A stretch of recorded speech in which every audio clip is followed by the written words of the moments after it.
Buying your first home is exciting, but involves more than just browsing through listings and picking out paint swatches. Anticipate your journey to be filled with highs, lows, and maybe some unexpected turns, particularly in today's roller coaster housing market. However, don't be deterred by the challenges that may be ahead. Armed with knowledge and preparation, you can navigate this process with confidence. So, take a moment to steady yourself and embrace your home buying journey with my following tips. Tip number 1, get pre-approved for a mortgage. Before you start dreaming of your ideal home, you want to understand your finances. Take the initiative to reach out to mortgage lenders early on to gain insight into what the process is like and determine your realistic budget. There are 2 key steps in this process. There's pre-qualification and then there's pre-approval, each serving a different purpose. First, mortgage pre-qualification. This step provides an estimate of your purchasing power. It's very simple and it's conducted over the phone or online just by answering a few financial questions.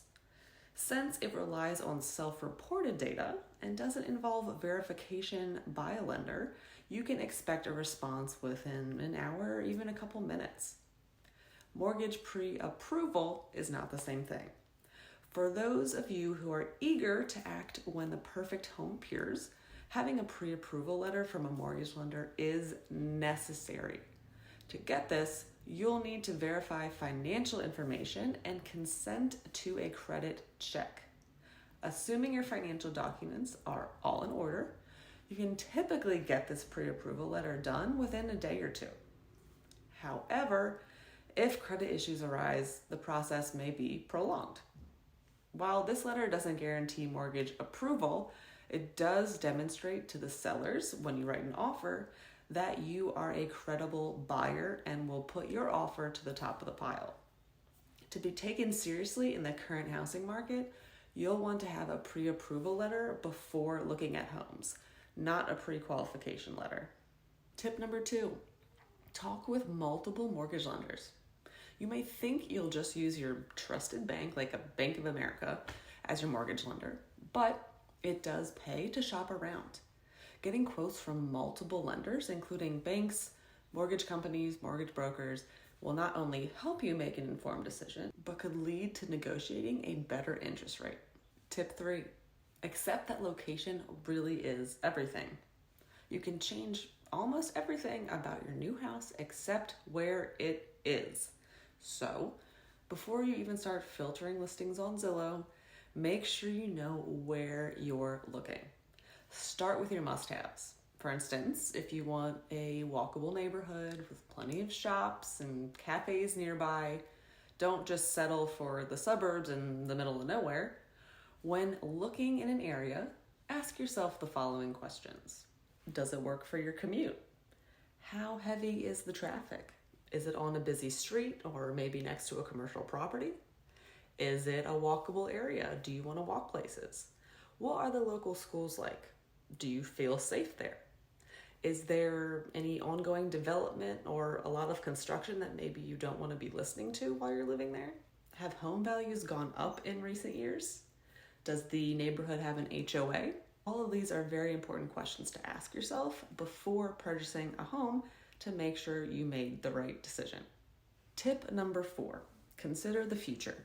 Time has a way of changing our outlook and our needs.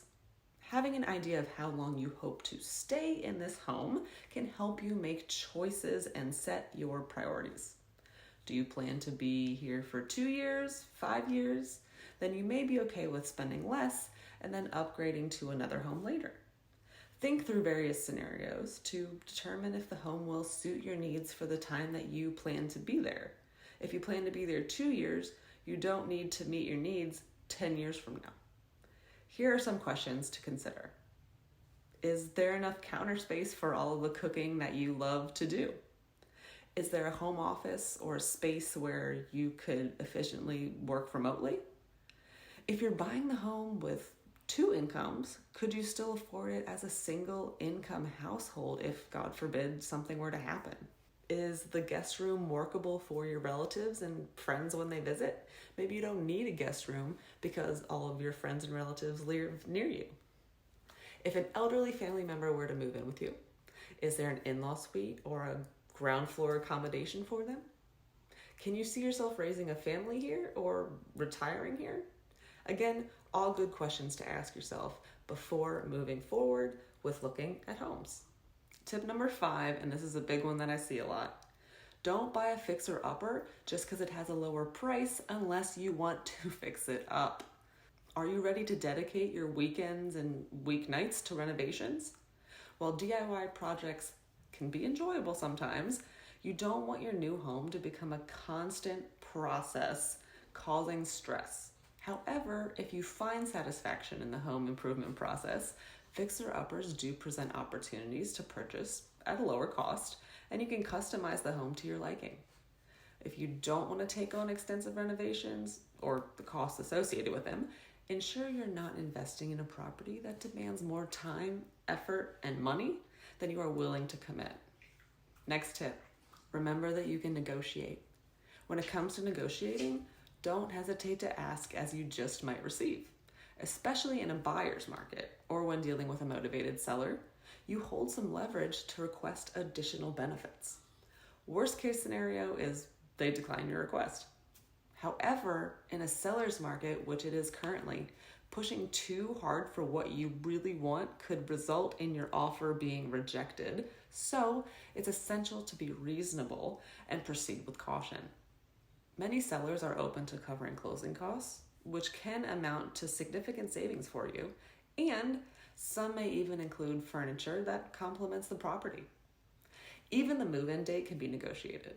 For instance, if the seller requires more time in the home, you can use this as leverage to negotiate a slightly lower purchase price. You may only buy a home a handful of times, and you only buy your first home once. Ultimately, the most important tip for first-time home buyers is to find a house that you feel at home in an area you love, and at a price you can comfortably afford. If you want to continue to learn more, watch the next video. If you want to find out what your specific home buying process and timeline would look like, schedule a free 30-minute chat session using the Calendly link in the channel description and choose a time that is best for you. If you're moving to the Richmond, Virginia area, I would love to work together. If you're located elsewhere, I can still help you with your home buying process, so feel free to reach out with any questions. Of course, don't forget to like and subscribe.